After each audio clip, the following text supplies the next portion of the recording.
Assalamualaikum warahmatullahi wabarakatuh. Selama 2 pekan terakhir, saya banyak diminta wartawan untuk dapat berpartisipasi mengemukakan pendapat melalui sosial media terkait dengan Omnibus Law. Saya memilih untuk mencermati dulu dialektika antar masyarakat, terutama ekonom senior seperti Profesor Ari Kuncoro, Rektor UI, Mas Faisal Basri, beliau mentor saya, pembimbing skripsi F1 saya, juga ekonom senior seperti Raden Pardede misalnya ya, gitu.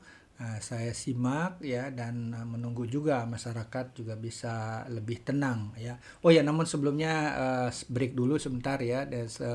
Pekan ini terus terang luar biasa. Salah satunya kejutan adalah ini teman-teman sekalian ya, jadi Bareksa, OVO, dan Kontan ya, saya mendapat anugerah ini kejutan menjadi tokoh reksadana 2020 ya, yang mereka jadikan alasan tuh dedikasi saya untuk mendorong masyarakat berinvestasi di kalangan milenial ya, dan ketenangan yang ini juga ya, terus terang tidak langsung menjelaskan Omnibus Law ini karena juga saya lebih banyak memilih bahwa kepada milenial ya, untuk memperkuat talenta dulu, nggak usah langsung dulu berinvestasi di saham, di reksadana dan lain-lain gitu. Loh, kok tokoh reksadana menyarankan seperti itu?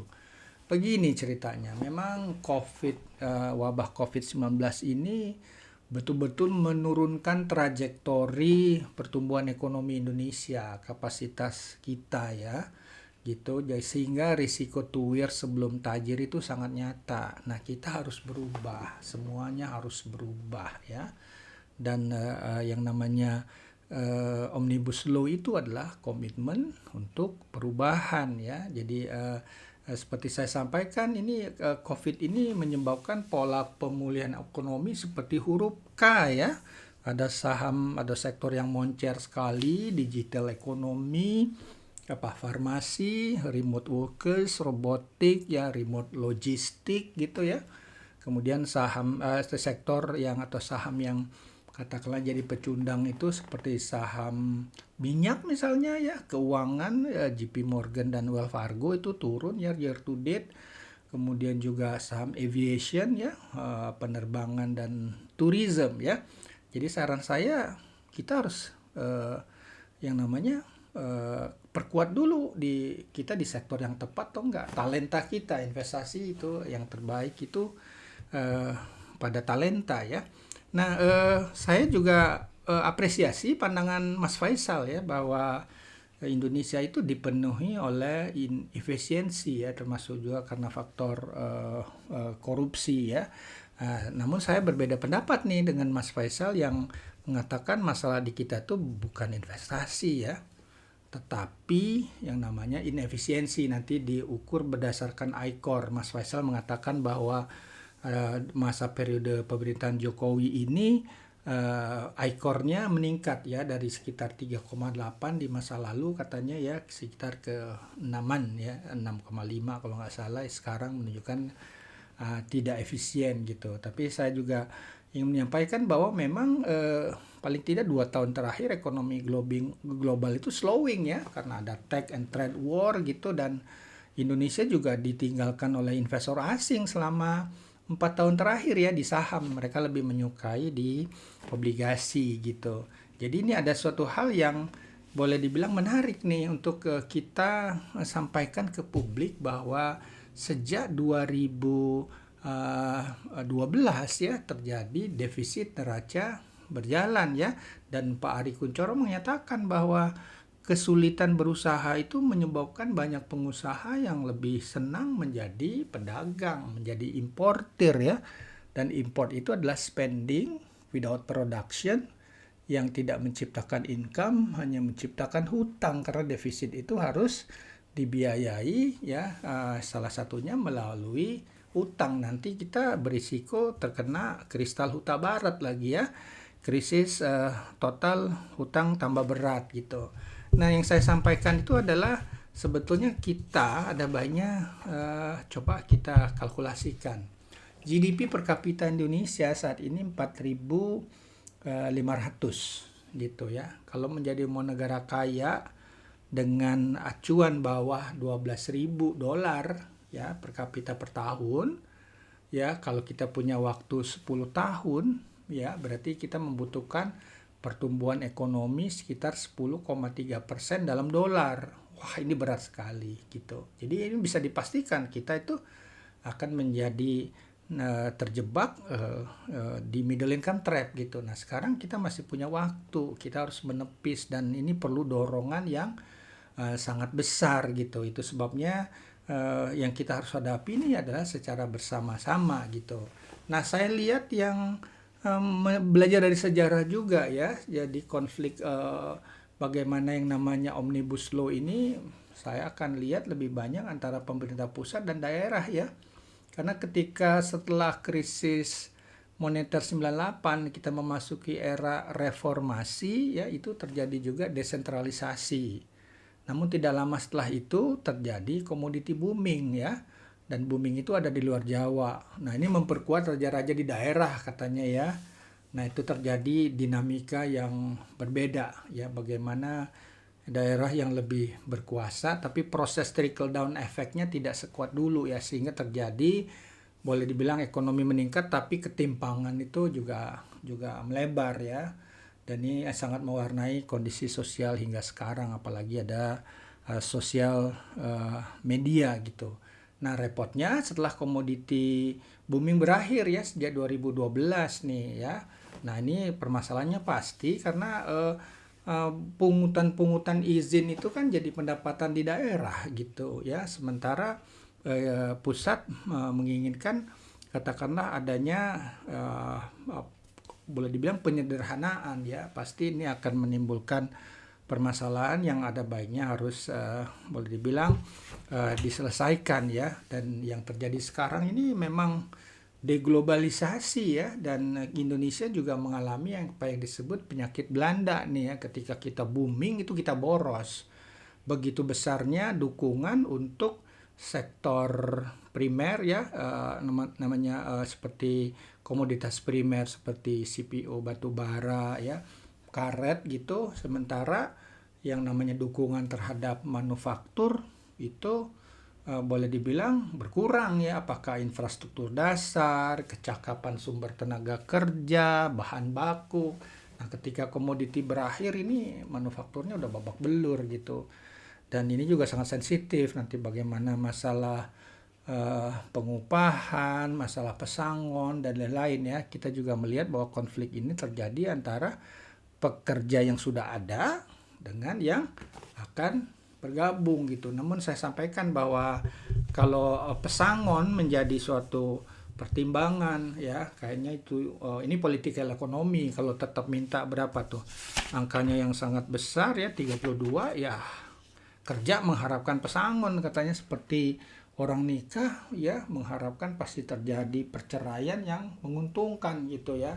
Dan ini menyebabkan perusahaan berat juga ya, sehingga cenderung kurang mau meng-hire ya. Dan pemerintah juga sudah menawarkan sebetulnya keseimbangan ya, turun 25 di mana si perusahaannya menanggung 19 sementara 6 yang lain oleh negara melalui BPJS. Nah, saya sampaikan ke wartawan waktu itu, jangan untuk dikutip dulu, bahwa seringkali kebijakan yang benar itu adalah kebijakan yang kurang populis yang ditentang banyak orang. Ya, di rumah saya juga, saya sebagai ayah yang kurang populis ya. Itu buat supaya anak-anak disiplin, punya habit yang hebat gitu. Kita punya harus hemat, harus produktif gitu ya. Nah, ini yang sangat penting. Nah, kebijakan yang populis itu seringkali nikmat membawa sengsara ya. Nah, saya pernah juga belajar di negara lain ya, bagaimana mereka boleh dibilang melakukan relokasi ya. Bisa saja kuliah biayanya murah sekolah ya, tapi ketika kerja itu pajaknya terasa ya tinggi. Tapi demikianlah mereka bisa menjaga boleh dibilang keseimbangan. Nah, saya ingin menyampaikan bahwa Nabi Yusuf juga kebijakannya ada yang tidak populis ya, yang 12 47 aja sebenarnya kurang populis kan. Itu harus disiplin itu kan. Pertama, qala tajrauna sab'a sinin handa aban, hendaklah kalian bercocok tanam selama 7 tahun secara berkelanjutan. Itu fokusnya bagaimana kita jadi produktif gitu ya. Pasti berarti fokus di upaya meningkatkan produktif ya. Bisa jadi itu kurang waktu untuk mungkin bercanda, bermain-main gitu ya. Fama hasadtum fazaruhu fi sumbulihi, saran kedua, maka apa yang kalian panen tetaplah pada tangkainya, itu manufaktur gitu. Kita harus kuat teknologi manufaktur kita, di situ juga berarti kapasitas kita di ilmu pengetahuan harus kita dorong ya. Sayangnya sistem pendidikan kita hanya mengajarkan siswa itu fokus pada apa ya? Katanya mengingat jawaban yang benar, bukan berpikir dengan benar atau bertanya dengan benar ya. Gitu. Saran ketiga Nabi Yusuf itu adalah illa qalilan mimma ta'kulun, kecuali sedikit untuk kalian makan. Itu penjahatan, itu kurang populis, dan penjahatan ini ternyata ada indikasinya di surat 12 ayat 59 dan 60 ya, ketika saudara Nabi Yusuf yang datang itu ada 10 orang. Ini saudaranya berlainan ibu ya, tapi bawa kantung 11 ya. Nabi Yusuf menanyakan ya, itu nggak dimuat memang di Al-Quran, tapi naratifnya adalah saudaranya menjawab bahwa ini adalah kantung saudara kami yang sedang menjaga orang tua. Oh, berarti Nabi Yusuf tahu dua hal, ayahnya masih hidup dan adiknya ada gitu ya. Karena itulah Nabi Yusuf tetap mengisi kantung ke-11 ya, tapi dengan syarat ya, mereka harus mendatangkan adiknya ya.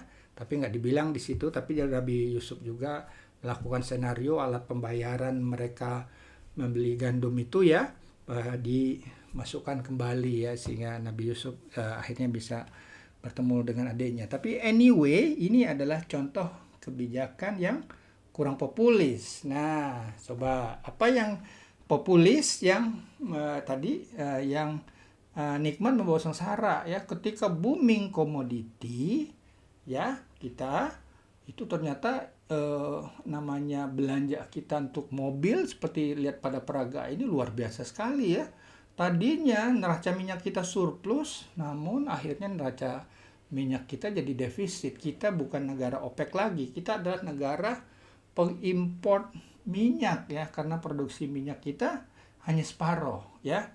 Jadi terus terang teman-teman sekalian ya, dengan penghargaan ini ya, itu dengan menggunakan tema terinvestasi saran Nabi Yusuf, marilah sebetulnya kita menjadi pribadi yang kompetitif ya, produktif, untuk bisa punya cadangan, dan cadangan itu penting sekali ya, yang harus kita sediakan. Nah, 1 tahun yang lalu saya menulis di Kompas, karena Pak Jokowi ketika terpilih sebagai katakanlah presiden pada paruh kedua, itu mempunyai visi ya, bahwa beliau ingin ketika Indonesia berulang tahun ke-100 2045 atau 25 tahun lagi, pendapatan per kapita Indonesia adalah 320 juta per tahun. Ya, silakan aja kalau dibagi 12 ya, ini berarti sekitar 26,7 juta sebulan gitu. Nah, ini dia masalahnya. Penduduk Indonesia itu mulai menua tahun 2030. Kalau begitu, ya, ingat kita ketika kita menua, pendapatan ini bukan dari tenaga kerja ya, dari labor income, tapi dari non labor income. Kita harus siapkan. Nah, karena itulah kita harus menaksir berapa dibutuhkan aset ya. Nah, saya di Praga ini kelihatan ya, ada senario ini pas banget nih bagi milenial yang kemungkinan harus bekerja 25 tahun ya. Sekiranya, nah ini berapa target asetnya? Sekiranya diperkenalkan hidup 20 tahun setelah pensiun, berarti dibutuhkan 320 kali 20 itu 6,4 M. Untuk mencapai 4 M ini, kalau ada yang namanya peluang berinvestasi ya, dengan memberikan return per tahun katakanlah 10,5%, ini terus terang gede nih ya gitu, maka harus menyisihkan 4,32 juta. Wah, ini berat gitu. Nah, ini bisa disiasati sebetulnya ya, kita invest lalu di habit Caranya adalah bisa 5% dari pendapatan kita ya per bulan itu diinvestasikan ya. Terus bergerak waktu, ini David Bach juga yang menyarankan angkanya mungkin lebih rendah ya, 2% kalau nggak salah. Terus meningkat, ya saya sendiri 25% dari gaji bulanan saya investasikan karena saya pengen tajir sebelum saya tuir ya gitu. Dan ini kita bisa lakukan, dan dengan cara seperti itu kita punya aset ya ketika kita tua ya. Ingat bahwa yang kejadian sekarang ini kita membutuhkan betul-betul budaya berinvestasi ya. Jadi apapun yang kita keluarkan itu investasi meningkatkan produktivitas, terutama di dalam talenta kita. Jadi berbeda dengan Mas Faisal dengan katakanlah pertimbangan-pertimbangan ini, saya mengharapkan Indonesia dapat mempercepat investasinya dan efisiensinya ya. Karena di luar itu lagi kebanyakan liquidity, sementara di dalam negeri kekurangan liquidity, dan kita tidak bisa lagi mengandalkan hutang karena beban negara untuk mengelola hutang itu semakin berat. Demikian penjelasan saya, semoga bermanfaat. Assalamualaikum warahmatullahi wabarakatuh.